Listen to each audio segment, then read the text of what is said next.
evening and welcome to the Super License F1 podcast. My name's Rodney. And my name is Zach. Good to be talking to you, Zach. How are you going? Oh, you sound really quiet. Did you turn your microphone down before recording? Or up? No, I definitely notched it up. Up 2 notches. 2 notches. That's Bueno GarageBand's notches. new... It's the whole thing. They're trying to make all the apps less technical. Now it's just like notches. You can... There's no...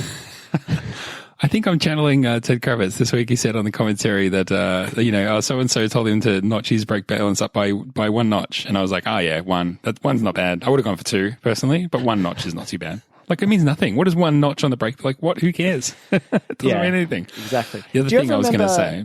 Go ahead. Yeah, you go. You go. I was just going to say, while we're still early in the podcast, we have been recently doing this thing where we, like, when Zach and I send the audio files back and forth, we get this audio transcript thing, which is hilariously wrong all the time. So I've been tweeting them out. I just wondered, while we're still early, whether you want to take the opportunity to throw in some random words here, just to trick it, just to throw it off.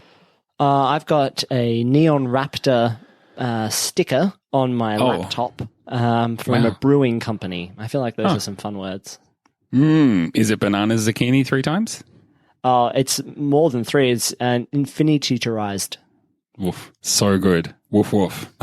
That'll be fun. Good luck with that one. Technology. I interrupted you so rudely. What were you going to say? I'm not sure I can remember now. I feel like I've been so thrown off course that This is where we're supposed to stop talking nonsense and go back to being talking normal, like proper podcasters. Yeah. Exactly. It's fine. No, I've just forgot what it was. I did have. This is not one for. I should maybe save this F1 dream, but I'm going to give you a little F1 dream highlight, little treat for you. Is that I was at a race in my dream, and just one little bit was that Nico Rosberg was flying. No, not Nico Rosberg. Mick Schumacher had like a little personal helicopter backpack that he put on and fly around to different points on the track to see how the drivers were okay after crashes. So random. I can't believe you didn't save that until we actually do F1 Dreams. You just threw it in here during the intro. There's to more this. of it. There's way more dream. Right. Well, I better write it down. You better save those details. It was a Turkish Grand Prix this week, so we're going to be talking all about the Turkish Grand Prix. Unbelievably, we will get to that. And then we're going to have a look at the Fantasy League. I've got a great super quiz, and we're going to talk all about F1 stuff and stop our nonsense and get into some of our usual nonsense. Okay. Is my usual nonsense not picking up that you're about to finish talking at the end of a sentence and then I need to jump in? Or do you just didn't know what to say. I shouldn't admit this after doing a podcast with you for nearly 8 years, or 9 years, but I just didn't know what to say, so I just stopped. Next season is our 10th season. No, I think this year was the start of this year was the start of our 8th year. So the end of this year will be the end of our 8th year, which means next year will be the start of our 9th year. We will have completed 8 years. It's one of those funny things, like, the new millennium doesn't start till 2001, that kind of thing. All that bullshit. Someone's always trying to pop the bubble, take away the fun. Usually me. I play that role in the podcast, basically. For all podcasts. You call up other podcasts. And you're like, basically all podcasts. I mean, you're not even wrong. Have you seen my Twitter feed? You're not even wrong. Should we talk about the Turkish Grand Prix? Yes, please. Let us race a bit. I gave him space. Suck my balls, mate. Let's hurry up and get out of here. We've got a race to do. Woohoo, what a race. We were off in Istanbul Park for the Formula One Grand Prix this week. Zach, I only now realize that I think it's you doing the 30-second recap. Is that right? It is. You love to see it. Well, let me pull up the what little a relief thing for here. You. Right? It must have just been so good to be like, you know what? I don't have to do that 30-second recap. Now I do. One less thing I got to worry about. Yeah. And you famously said to me before the race, you didn't remember that much. You were reading through the notes going, oh, yeah, that's what happened in the race. Oh, there was a difficulty with the race this weekend. There was. For me, there was a difficulty because something else. I'm trying to make my weekends less sport-focused. To live my life coming out of pandemic. I'm just trying to, I've had a good run, watching a lot of sport, and now I'm not going to let sport rule my life anymore. So this weekend I was like, go for a run, and then we can go for a nice long walk. And I had heaps of time, and then we kind of delayed the long walk, and then I was out and I was like, the Grand Prix is probably not on till 2, though. Why would it be on at 1? It'll probably be on at 2, like it always is. Oh, no. It's definitely on at 1.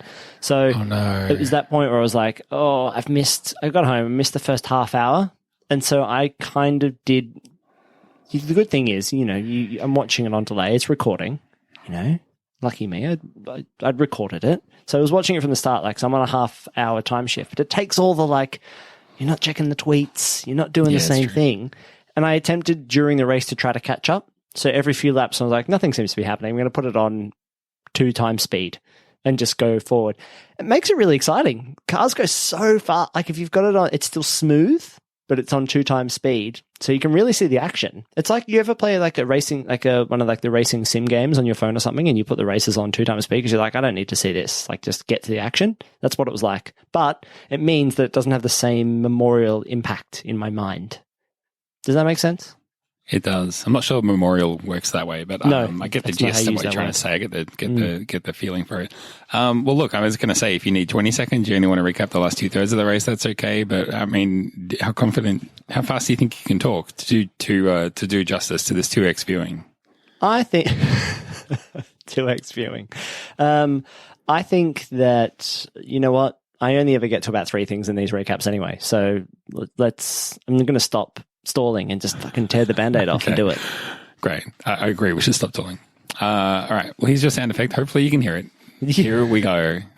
I'm going to put it on right now. I mean, everybody decided that they just wanted to have new engines or power units, as I was explaining to someone in the office the other day. What is the difference? Why do some people get big 20 seconds.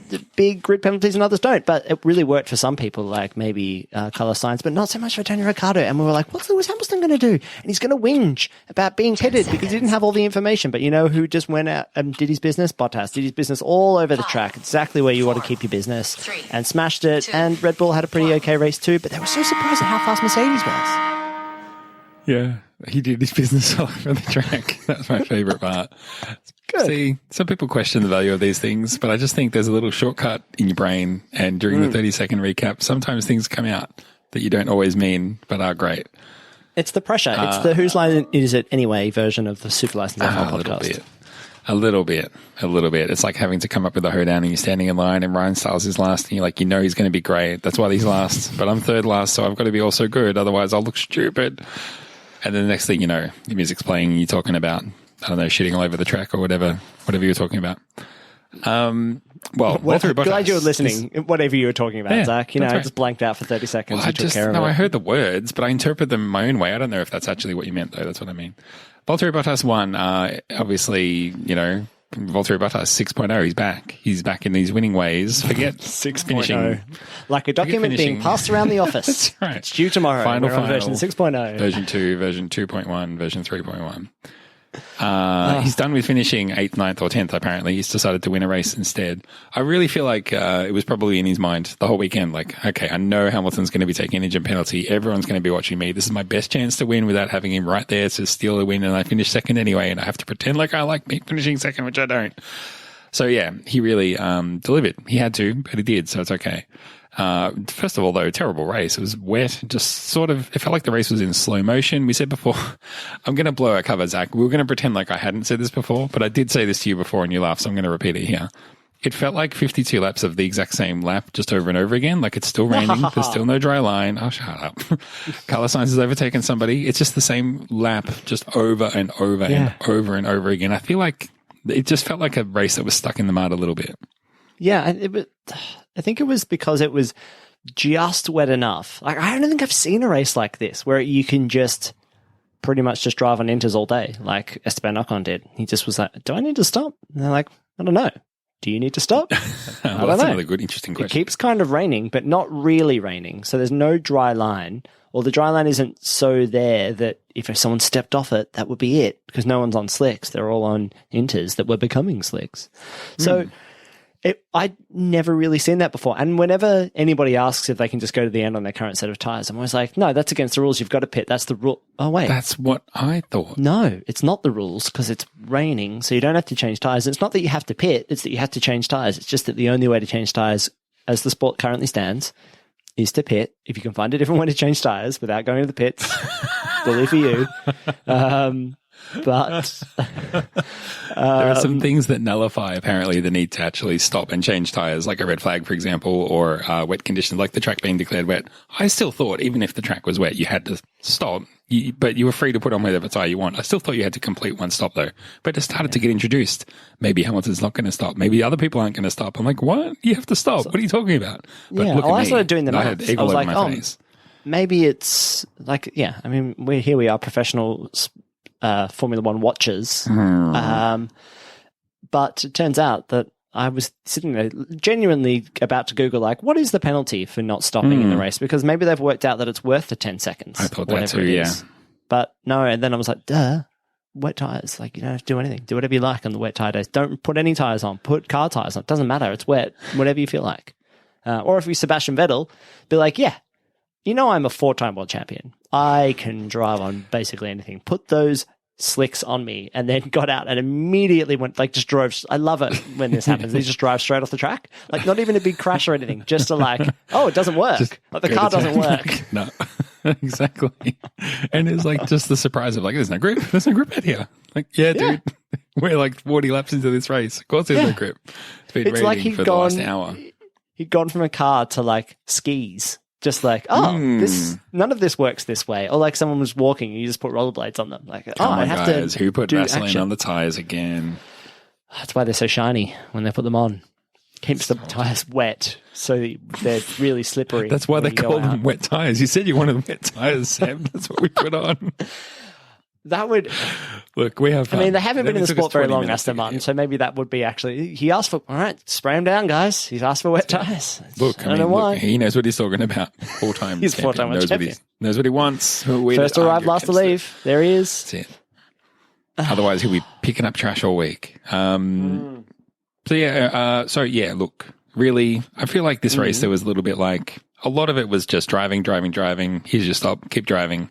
Not a lot happened. Carlos Sainz was cutting through the field. Hamilton had a choice to make. Am I going to pit, and if so, when? I feel like this is one of the big, controversial, meaty talking points. As you say, Vettel pitted for tyres, stupid. The only one to try dry tyres and it didn't work. The other question was, why stop? Do you ever stop? So the choice for Hamilton seemed to be, running in P3 right now. I could keep going. Maybe someone will catch me. Maybe they won't, though. And maybe I'll hold on to a podium and finish right behind Max Verstappen, and I'll get her out of this engine penalty situation relatively okay on the points. But his team were telling him, come in, Lewis, come in now for tyres. He was like, no, I don't want to. No. And he left it too late. And then he still ended up pitting anyway. So I think he was just sort of caught in no man's land a little bit, because then by the time he went out, had to get those tyres warmed up and they grained up a little bit, and he had to get through that. And then they were back to normal. But I mean, there seemed to be a suggestion from his immediate radio calls, plus some comments made after the race, that he was furious at the team. But he has since explained, no, I'm not furious at the team. Like, I mean, we talk through these things. We're professional and we move on and we rise. We rise, etc. But this is the talking point. Did Mercedes, did Mercedes ruin Hamilton's race? On purpose, yeah, because they love Valtteri Bottas. So they were like, yeah, hey, 7.0. Yeah. Fuck. It just keeps going up every time I bring it up. Just keeps going up. No, it's 8. I think that the Jenson Button had it right at the time. He was like, I don't think Lewis has all the information there. I don't think Lewis knows where he is. And then, lo and behold, like the next radio message was like, where am I? What position am I? Am I third still? And they're like, he's like, wait. Oh, so I stopped and I lost positions. Don't worry about it. Why didn't you tell me if I stopped I was going to lose positions? They're like, oh, we didn't think of telling you that. We didn't want to tell you that, actually, because we thought it would be awkward. But essentially, we didn't think you would be able to last to the end of the race. And, you know, there was a lot of talk about Mercedes' new strategy computer and it doing all the computing work. And I don't know whether it takes skill into the equation there. Like, I would back, you know, Lewis Hamilton. Remember he won that race on, like, he had a deflated tire on the last lap and, like, drove it home. If Esteban bloody Ocon could get through the race on Inters, and look, that is not to besmirch the good Ocon name, but, you know, Ocon would. I reckon Hamilton would have made it to the end of the race on those tyres. No trouble. I'm glad you didn't put a knock on there. It's I don't know. I don't know whether Hamilton would have held position is more the thing for me. I think Perez was charging, and I think Perez, if anyone, might have got him. Yeah, he might not have finished in 5th like he did, but he might have finished in fourth. So it's a little bit academic, I think. Because Ocon would have tried to pass him on the outside. Lewis would have given him no room and run him off the track. And then it would have been fine, right? All you Lewis Hamilton stands listening. Here I am, peddling the further conspiracy that Lewis Hamilton's no good. No, it's not true. He doesn't do that kind of stuff. But he's feisty. I don't think he would have let Perez through really easily. I think it would have been more interesting, I suppose. Maybe. I guess the argument is, like, we saw people like Ricardo, they were like, do you think he'll be faster on new inters? He's like, definitely. And then he gets new inters on and he was maybe a bit slower for a long time. And it's like, well, there's your lesson, boys. You're not going to make up time, so don't bank on that. Pirelli, though, did come out and say, no, Lewis made the right decision. He got better, his race time was better as a result of pitting. So, I mean, who are we to argue with them? So, I don't know.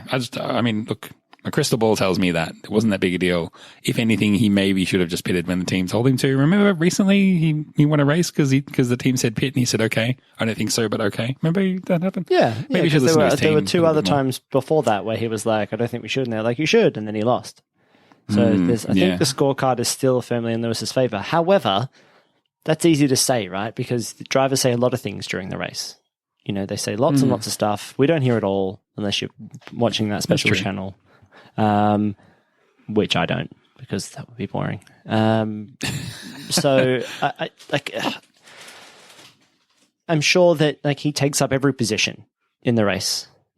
Of like whether to pit or not, or what's right or not, because he's busy talking about it or, thinking about it, especially on a day like that where it was like, yeah, it was hard to drive, but I don't think it was the hardest. I don't think anybody was like, oh, that was so tough. I think it was just like the inters were perfectly suited for those conditions, and I don't think it was the most difficult conditions to drive in.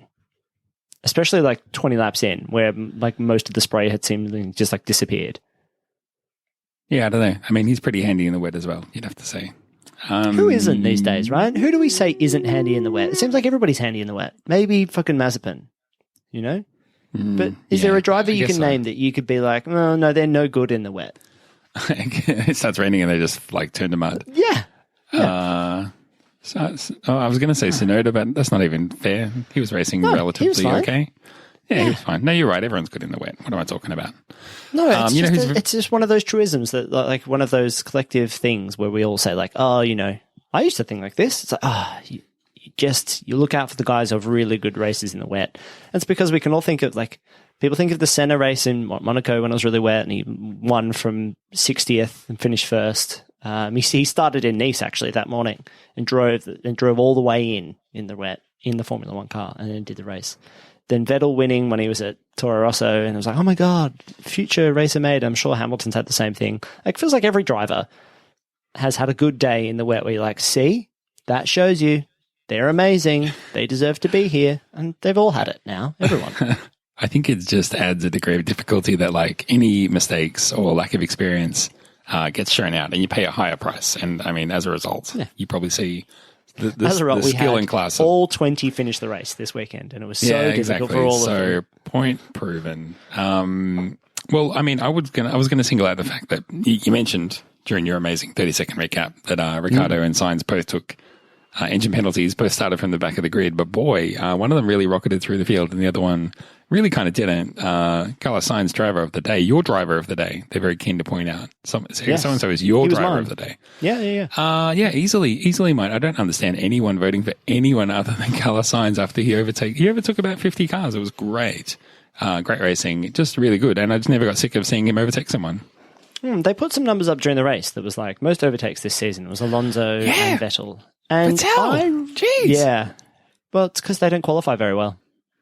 I think this is the thing. I think if you're not very good at qualifying, or your car is maybe not got the best qualifying pace, what I'm saying is those numbers are juiced. They don't tell you maybe as much as what is possible. I think that I guess if Hamilton started from the back every race, he would finish with the most overtakes. He'd have 200 overtakes by now.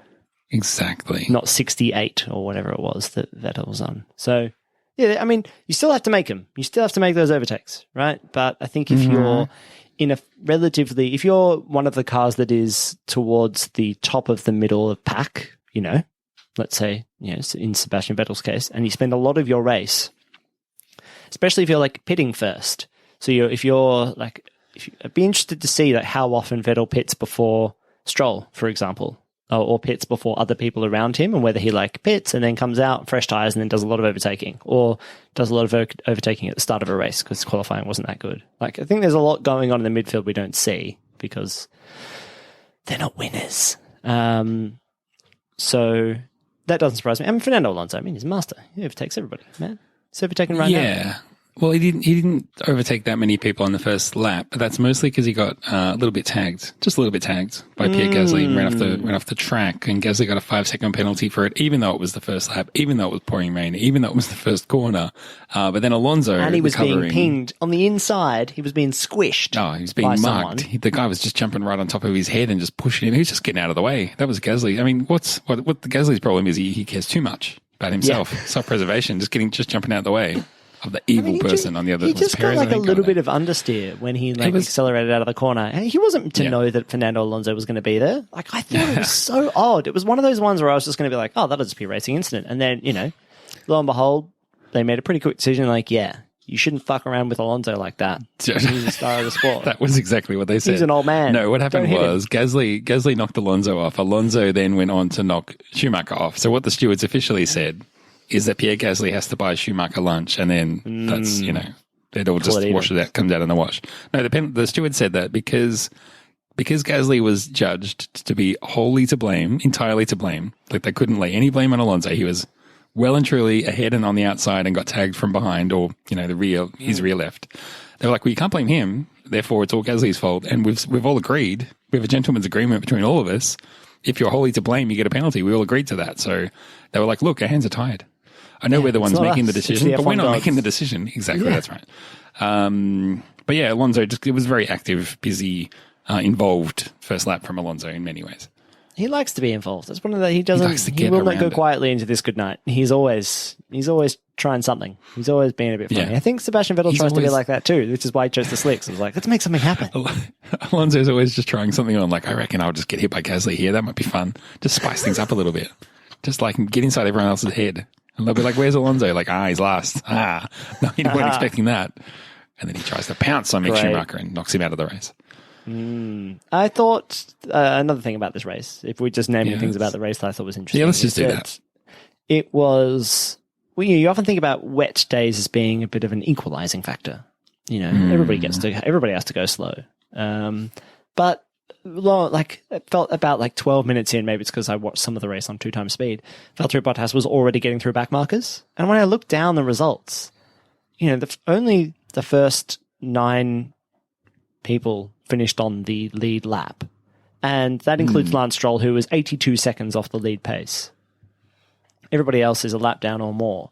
And the first of the lap downers is Esteban Ocon. And he didn't stop. So until the end of the race, of course, when he had to stop. But everybody else is 1 or more laps behind. Obviously, if Esteban Ocon's 1 lap behind, you can only imagine how far back the Haas are, and they're all the way down there 2 laps behind. I don't understand how everybody else is so slow on a day like today, but I think everybody just maybe got their setups a little bit wrong, more than a little bit wrong, like quite wrong. I think they were anticipating rain, so all the setup that they would have been planning for the whole year for this race just out the window. They have to rethink it, and having to rethink your setup, that's a great leveler. A bit like the rain, that's also a great leveler. This race was as bad as leveled as it could be. It was perfectly level, like the little bubble inside the spirit level, completely right in the middle. Level. I wonder what other languages call the spirit level. I'm going to Google that afterwards. Because it feels like spirit level, like spirit. Why not just like a level? Like, why is it spirit level? Is there a little bit of spirit trapped in there? Is that what that is? Or is it maybe an alcohol spirit? That's what I was thinking, like but water. I really don't know. Maybe they used to do it with wine bottles. What I do know is the most exciting part of this race was Perez Hamilton, hard racing for a little bit, which is what you have here in the notes. So I think that's a good explanation of it. It was the best moves are the ones that don't quite pay off in the first bit, where it's like, he's overtaken him, but maybe not. They're side by side. And this is all facilitated by the fact that DRS wasn't on, which kind of shows you maybe in some tracks, DRS is just facilitating overtakes as opposed to facilitating racing. I guess one of the talking points that carried on after the race, post-race, was whether Perez deserved a penalty because he went around the pit bollard and then rejoined the track, the straight. I mean, that's you can tell by the way I phrased that I was like, yeah, it depends on your perspective, how you view that one. I viewed it as Hamilton pushed him off the racing track and he rejoined. So I thought if anyone was going to get a penalty, maybe Hamilton would have. But no, people were aggrieved and outraged that Perez didn't get a penalty for going that side of the bollard, which you're apparently not meant to do unless you are the rule. This is the reason Perez. It's the reverse of the rule. Yeah. Yes. The rule is if you're going into the pits, you have to be on that side of the bollard, but he obviously was not trying to pit at the time. So that was why there was nothing to it. Exactly. This is a classic. All X's are Y's, but not all Y's are X's. That's just, boy. It's a standard logic puzzle, guys. You're just standing and delivering today. I'm trying my best. I love the idea though that there would somehow be a way that you could push people onto certain parts of the track that would force them to pit. That's like, well, if I just, he's getting really close behind me. You know what I'll do is I'll wait for him I'll force him onto the outside and then I'll make sure that he can only go into the pit lane. It's the only way he's going to go, and then he's going to have to pit. And then you'd end up with times when like races would just end up like hitting 8-9 times in a race. Like, I like the idea of maybe traps, ways that you can, all this bustling around trying to get people, just holding your own line. Why not force them into situations where there's more consequences? Not pain ones, not like physical harm ones, but like consequences for your race. It's like, there's no room on that part of the track, so I had to go round this really squirrely bit. I know we have that sometimes with like foam, like bollards and stuff, but like really squirrely, like you'll fall half a lap behind because of that. But your race isn't over.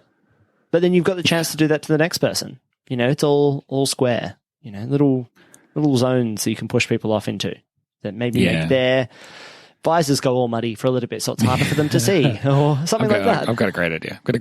How about we let people on Twitter vote for whether or not a driver should get a boost? Huh? Yes. And we'll call it the fanatical boost system. Boosterism. Yeah. Boosting this. And we'll also, no engines, no power units. It'll just be electric racing and it'll be Formula E, basically. But I like stuff like that. Like, not all of it, but we can do induction charge. You know how we use KERS to charge up the batteries in the Formula One cars, right?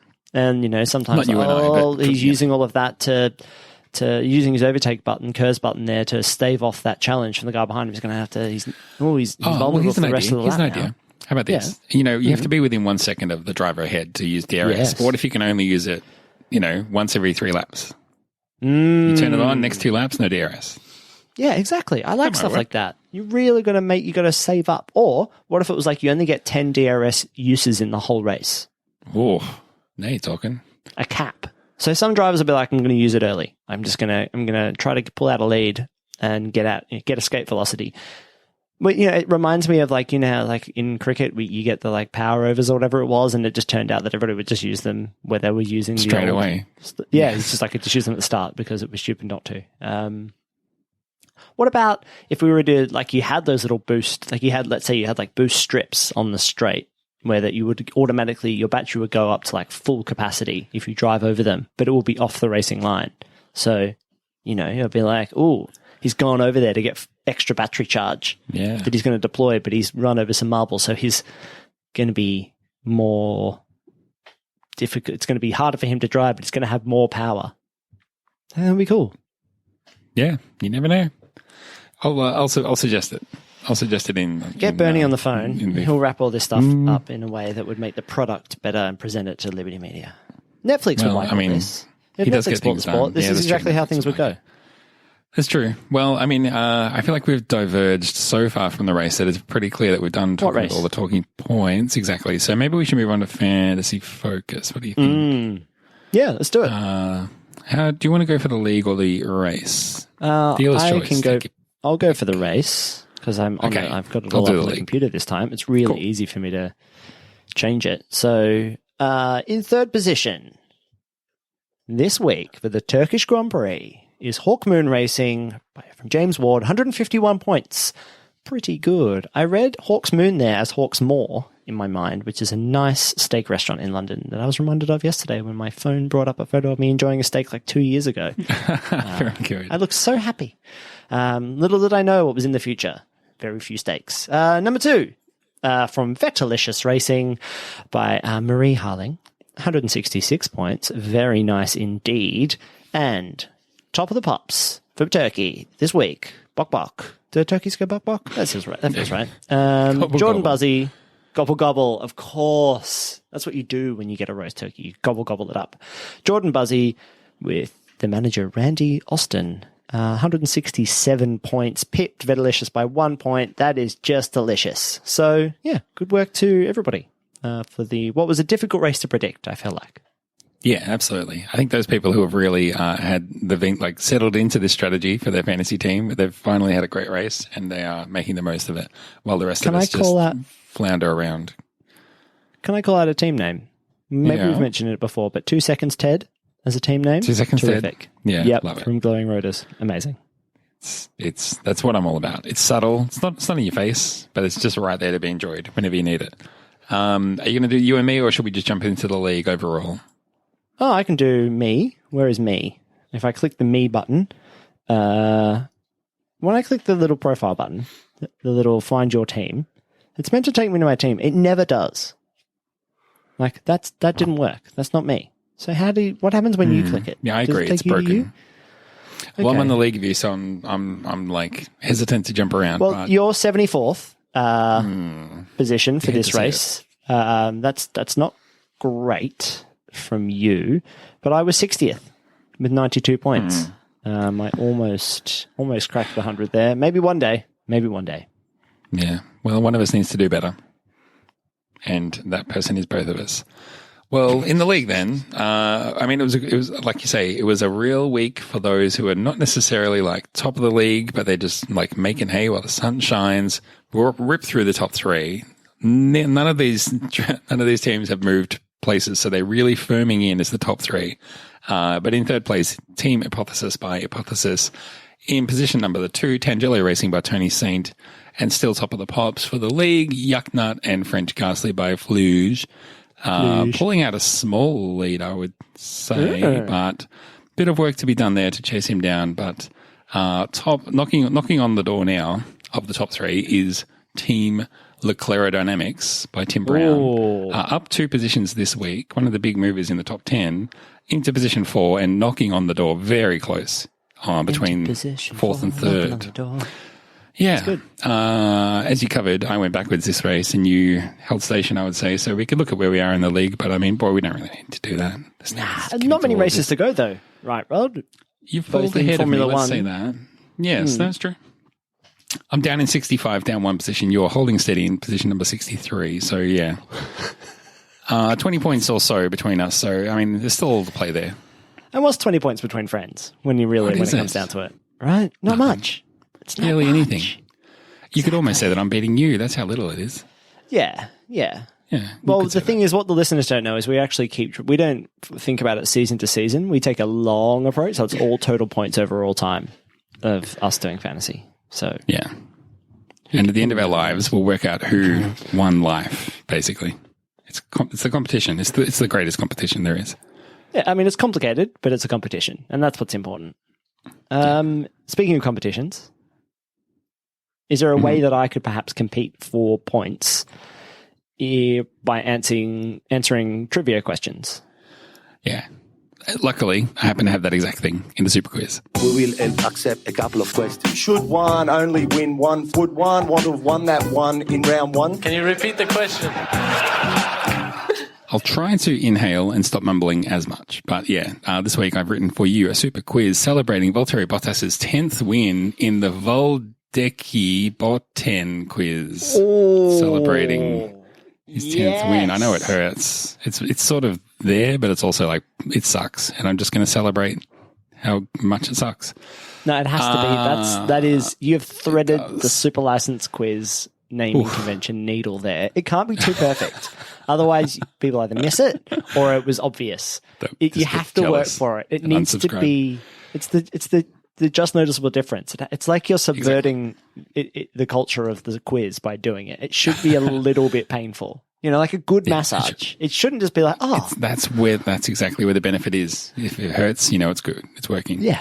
Zach, this race, the Turkish Grand Prix, Valtteri Bottas brought up his 10th race victory. That's victory with 2 T's for Valtteri. This week, quickfire quiz where you have to tell me whether the following drivers have more race wins or fewer race wins than Valtteri Bottas. Seem straightforward? It does. Great. So if I said to you the name Michael Schumacher, you would say... More wins, of course, more wins. And if I said to you Esteban Ocon, you would say... Fewer. He's only got 1. That's fewer than 10 last time I checked. So that's the gist of the quiz. We're primed and ready to go. Let's rip through these names. So topical from last week's show, Mika the Hakkinen, more or fewer? More. 20, twice as more. Wow. Nico Rosberg. Oh, shit. Nico Rosberg. Surely more. More than Hakkinen as well. 23 wins for Nico Rosberg. Huh. What about He's Papa pretty Rosberg? Keke Rosberg. Fewer, less. He's barely won any races. He's barely won any. He's only won 5. Pathetic. Only won 5 races. That's only 5 Famously, more the than year me. that he won the championship, he only won 1 race. We're done with the Finns now. That was a lot of Finns. That was a Finn-heavy quiz. I have a question for you. Stacked it. I Yes, know go this ahead. is not how the quiz usually goes. But It's would you have irregular in the preferred- middle of the quiz, but go ahead. Yeah. Would you have preferred to have won the championship with 1 win or no wins? I don't give a shit if I win the championship with, No. by default, because everyone else left. I won. Yeah. Who cares? I think it would be a better stat. I mean- I think I'd prefer to be the guy who came second all Win year. the championship with no wins. That's what you'd prefer. Yeah, than 1 win. I feel like I'd prefer 1 win. Yeah, I would. I'm sure of it. I'd prefer 1. Okay, fair enough. Fine. Back to you. Back to me. Remember, we're playing this game. More wins or fewer wins than Valtteri Bottas, who again is on 10. The next name for you is Juan Pablo Montoya. More or fewer? Fewer. Yes, I don't think I've fewer. ever He's seen only him won win. 7. He's won 7. Although it was early in the early days when Williams were good and stuff. Next name for you, not Michael Schumacher, but Ralph Schumacher. More wins or fewer wins? Oh, I feel like he won a race as well? Wow, how did that even happen? Did he swap with his brother and they only revealed it after the race? Surprise, It was me, Ralph the whole time. Ralph. Fewer. Fewer. He won 6. A little bit less than Like him. he's a Pokemon. Ralph. It's me, Ralph. It's me, Ralph. Next name for you, Felipe Massa. More or fewer? More. He won more. You won more. He won more. Yeah. One more on 11. Oh. He's won more. One more. Huh. One more. He won more. Mark Webber. More or fewer? Oh, more. Surely. No, fewer. Only No. 9. Didn't even crack double 9. digits, Mark Webber. Only 9 wins. Amazing. He won Monaco 3 times or something. Yeah. South African. Only 3 for Webber. Mark Webber. South African Mark Webber. South Africa's favourite son. The last one, Zach. The last name for you. Again, more or fewer wins than Valtteri Bottas. The names are James Hunt, Ronnie Peterson, Gerhard Berger, and Jody Scheckter. What do you reckon? All together. James together. Hunt won a championship. He must have won 3 that season, probably. Back when Formula 1 was even and you could turn up with a smoke and a hangover and hop in a car and win. I reckon together they won exactly the same as Bottas. Yeah, correct. James Hunt, Ronnie Peterson, Gerhard Berger, Jody Scheckter, and Valtteri Bottas all equal on 10 wins. Very well done. You sniffed out my bluff there. Hey, We've look at done this that. before. You know how I quiz. Well, Zach, I think the big winner there was you and Formula 1. We're really firing this week. This is not the one Really that I'll didn't submit yes to the and podcast you. awards. That's the only rule it's the only rule that podcasting shares with improv is yes and I just went wow. Well, how about that? Isn't that a thing? Isn't that just the darndest thing? definitely said boy, words maybe we there. should just move on from this as fast as we can, perhaps. It's going to be a short show this week, folks. Sorry. Super Quiz is done. Thank you. First of all, I want to say I think you did very well. You did very well there, even though I tried to Fun trick quiz. you, but you saw it Yeah. coming. Should we move on to final thoughts? Yeah, I mean, you say it's going to be a short episode this week, but this often happens. We Oh, shit. cruise into final thoughts at Let me just pull out my 35 notepad minutes. here. And then it's like, now let me just open this can of worms. Not whoop Oh, shit. because it's not that kind of show. But I'm going to go first. I'm taking the mic straight back off you. People didn't know that we actually share a mic. It's why we never talk over each other. It's true. Perfect race for Jenson Button to be on co-commentary this week because it was a little bit boring. But it was just the day that he knows everything about. A bit wet. It was all about, conserving tyres and all the boring stuff that's in Formula One. It's like, oh, how clean of a driver can you be? As opposed to like, where's the razzle dazzle? Where's the pizzazz? The least pizzazzy of world champions, Jenson Button. But he provided all of the good insight. Like, this is what that will do. This is what these tyres are like. Look, he was the one that was like, Lewis Hamilton doesn't have all the information there. Or like, this is what happens when this happens. And when they call you in like this, you need this to work. Or like what the drivers will be feeling like in this circumstance. Like just everything, like so much in his element. And I was just really happy for it. I know previously I'd been quoted as saying that Nico Rosberg was the superior co-commentator. But I think Jenson maybe might have was the right choice for this week. And I kind of feel like maybe horses for courses for different races. Why do we have to stick with the same double, the same duo, when we could maybe swap them out? Like, meals on a meal plan. Let's just have different guys for different places. Okay, yeah, sure. So, I mean, are you saying like everyone knows that race is always a boring one, so get the interesting guy in, is that what you're saying? Yeah, or, I know you couldn't do it around weather. You couldn't be like, oh, well, it's raining today, so bring wheel Jenson Button in. Get in JB. Yeah, or it's, it's going to be boring, get Rosberg in with his hot takes or something like that, or it's going to be really technical, let's get, Chandok. Yeah, exactly. So I just thought that it was nice to have a change up, and we should continue to change it up as opposed to just Brundle not necessarily making every race. Let's just have like a rotating cast of like 10 co-commentators who all pitch in at different times, and maybe have specific experiences around that track, or that place. I think there are things you could do where it would make sense to have a specific co-commentator at a specific place, because they know a bit about it, or they've got a special connection to the place, or whatever. I don't know. But it felt really good having someone who was perfectly suited to this race doing the commentary. I definitely had a mental note for myself to check in with you about what you thought about Jenson's second run in the commentary chair, keeping it warm for Martin. Surprised a little bit to hear you say, no, I thought he was great because the race was no good and he was great. I was like, oh, well, I mean, he was tested for sure. I guess the question is, can he deliver on that level routinely whenever there's boring races? We have had a great season. We need to remember that. There have been seasons and will be seasons again where it's really a struggle every single week. And we're looking at down the barrel of mid-20s in terms of race numbers every year. So you've really got to be able to deliver. But I mean, again, I think the rotation, the idea of having fresh voices is probably a solution to that. Take that problem, turn it into an opportunity, man. Well, we've got a lot of people. Like we've got like Chandok on the Sky Pad, Sky Race Control, and then we've got, Paul di Resta doing special comments somewhere else. We've got Ted Kravitz down in the garage. We need, I like having all of those different people around, especially because, they all have different points of view and different specialties, it seems, all that kind of stuff. I like that, so let's keep making sure that happens in the commentary box with them. Excellent. Did you have fun with all? Sure I do. So it relates to the Australian Grand Prix and it relates to vaccinations, one of our favourite topics. This isn't the vaccination podcast, but we seem to always talk about it. I went to the doctors today. I'm fine. Don't worry. Everything's fine. But during the, 2 or 3 minutes that I was sitting in the waiting room, TV was on, having a bit of a listen. And then they're like, and now news from the Australian Grand Prix, and my ears picked up. And they were like, it's been cancelled 2 years in a row. And if they cancel next year, Formula One may consider denying racing in Melbourne. So says Paddock Sage, Joe Saywood. I was like, oh God, Joe Saywood 5000 has logged on everybody.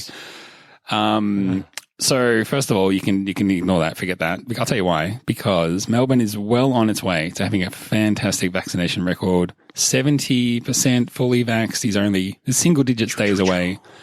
Within a month, we'll be 80% fully vaxxed. And let me tell you, I know that Melbourne and Canberra are different cities, but Canberra is, within a couple more days, well, it's projected to be the most vaccinated city in the entire effing world. So Australians know how to do it. And next year's race is locked and loaded. You can book your tickets now. book the hotels. There's nice hotels in Albert Park, actually. And the race is going ahead, and we're not going to get – it's rubbish. They're not going to lose the race. No. So forget what Joe Sayward 5000 says. Just that's junk. It's junk. Fucking ignore him. Like you should maybe all the time. I feel like he'll hear about this and come at us or something. Like get me blacklisted Come at me, from Joe. the paddock or something. You know, he's Oh, no. I'll never be in the paddock again. Oh, no. We wouldn't even – you know what? Don't even want to be in the paddock. It's bullshit. No, not with him. Forget it. That's the reason I'm not in there now, because I don't want to be near him. Stinky Joe. Exactly. No, thanks. Wow. People don't even know who he is. We're talking about it like we're turning into a different show now. Like, look, just, mate, listen. You know what? All the listeners who are over 75 know who Jay Sayward is. Don't worry about it. Yeah, he's been to 5 million races. He's been to more races in a row than anybody else. Even more than Formula One itself. He invented the sport. He keeps quiet about it, but invented the sport so we could have Formula a job. Joe. Yeah. Oh, goodness Like me. Formula joke. When is the race? Maybe I should buy tickets. It's not the start of next year like it normally would be. It's a few races April. deep. I think it's April, yeah. I think we decided that. I think we decided you were going to come for my birthday and then come see the race, and we're going to go. Yeah, we should do that. I'll do that. I'll save up some leave, get organised. Maybe there'll be some flights by then. Maybe the prices of flights back to Australia, they would have repatriated everybody that's been waiting for like the 45,000 Australians who, needed to get home, might be able to get home. Maybe they would have got their flights, but then their flights won't be like $10,000 like they've been. So maybe we'll do that. That sounds fun. Yeah. Okay. Cool. I also heard that the medical car driver isn't vaccinated and they're not sure if he'll be able to go to all the races. Let's get into this. I mean, but everyone who isn't going to listen anymore has already stopped listening. Yeah. Let's name and shame. Let me pull it up. Because it's not if I said to you right now, name the safety car driver or the whatever. De Vries. Oh, no, that's the guy who's coming in. It's the other guy. Alan van der Merwe. Oh, I was close. Merv. Alan van der Merwe has had COVID-19 twice and refuses to get vaccinated. I've had enough of that COVID. I don't want to talk about it anymore. Already had it once and then decided, I won't get vaccinated, and has caught it again. And he insists, everyone, I'm not anti-vax. I just don't personally want to get it myself. I'd rather just get COVID every 18 months or so. Thank you very much. And potentially spread it to other people, including elite athletes. Yeah, I just want to give it to people. I'm a giver. I'm not a taker, I'm a giver. Yeah. So good on him. The most innovative sport, Formula One, on the cutting edge of science, engineering, and technology. And the guy who works in safety, the guy who is there to keep everyone safe, doesn't believe in vaccines. Unbelievable. Well, he doesn't say he's anti-vax, Rod. He just doesn't believe in them for himself. Everybody else can take them. He says he's not anti-vax. Here's the thing, though. You would say that. He is anti-vax. That's the thing. He is anti-vax. But he says he's not. But he is. It's very difficult, it's the classic formula of the, I'm not anti-vax, but giving away. That's the red flag. Red flag. Man. Do better. Oh, between that and the furor, the pretend furor of people commenting on Lewis Hamilton's cool dress sense, I want to see more drivers doing cool clothes, coming to the track. Stop fucking around in your race gear, in your branded gear. Wear cool shit. I want to see fluoros. I want to see flares. I want to see, I can't think of another F flannel. There's another, there we go. 3 FL words, fashion related or flashing related. Get flashy. Get flashy. Why do you want to see this? Because it makes it fun and interesting. Because everything else can be so boring about a race weekend when it's all so regimented and so straightforward. You want personality. It's why we like Formula One, right? You don't want to just see the guys in the Red Bull tracksuits. Do something cool. At least AlphaTauri are trying to do interesting fashion things, and that's part of their brand. Why would you want to be boring? Are all F1 drivers just really boring? That's my suspicion. Is that you've got to be a real fucking nerd to be an F1 driver. Just the least interesting people, I think, become Formula One drivers because it's really difficult. They have to be really focused, have nothing else going on in their lives. So it's just what? No, I haven't seen any films. I'm busy. The only film I see is watching Lando Norris on the simulator. What podcast do Formula One drivers listen to? Nothing. Because they're busy doing Formula One junk. Anyway, it just feels a little bit like you feel entitled that Formula One drivers should dress more interesting because that's what you want. Yes, of course. Right. They should drive faster, push each other into the pit lane more and be more fashionable. They should wear helicopter backpacks and they can fly anywhere they want. No, save it till we do F1 Dreams. Zach, any other thoughts about this race or F1 or just your life, I suppose? No. I mean, the one thing I would say is I've been calling on Sergio Perez to do, or Perez, I swap and change, right? To finally be like, oh, this is what will seal it for Max Verstappen. Sergio Perez will, because he's better than Bottas as a number 2 driver. And it turned out that was the case this weekend. Although Bottas was too good of a number 2 driver and went and won the race. If he was a really good number 2 driver, he would have sacrificed himself. He's so bad at being a number 2 driver that he went and won the race and proved he was a number 1 driver. Yeah, you're not meant to do that. Whereas Sergio Perez held up Hamilton at a key time, got the team so discombobulated that they didn't even know when to pit, and got themselves a 2-3, which is almost as good as a 1-2. Yeah. Yeah, nearly. I had to do the maths because of where Hamilton was, and then who's got the fastest lap, and then it's 2 and 3. That's a lot of points as well. Like, who comes out the better here out of the 2 teams? But I don't know. I mean, at the end of the day, double podium. You love to see it. Yep, you love to see it. Yeah. Also, just a very quiet weekend from Max. I feel like I didn't hear much from him, which I prefer. Let's leave that one hanging, and then. Next week there's no race next week, and then we're back in the US of A for the first time in what feels like forever in 2 weeks' time. So next week we'll do a shakedown. Keep your eyes open on the Twitters, which is at Superlicense, for a silly poll. You can also check out the website, superlicense.fm. What does the FM stand for, Zach? Formula Man. Absolutely. That's how you remember it. And then you can always email us, superlicencepodcast@gmail.com. Maybe you've heard some scuttlebutt about vaccines. Maybe you've got a F1 dream. Maybe you've got you want to say hi. Maybe just want to say hi. Do it via email. That's the way to do it. Superlicencepodcast@gmail.com. And do all those things. Or join the Discord. Jump in the Discord and share cool, fun thoughts stuff and feelings with us. Yeah, exactly. Get personal. You can listen to these shows live if you join the Discord. You could be listening if you so wish right now. If you so wish, you could be the channel and listen to us do it. Do the podcast. You know what I mean. Yeah. That's it. We do it all over the track. Do our business all over the track. My business is my business, okay? You can't ask me about my vax situation because that's my business. Okay? Okay. It's time for you to let me finish the show.